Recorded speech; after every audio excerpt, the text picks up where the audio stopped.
ubicación de cada uno de estos focos.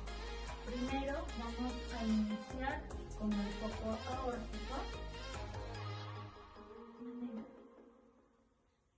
Después continuamos con el foco pulmonar, seguido del foco tricúspide, y vamos a finalizar en el foco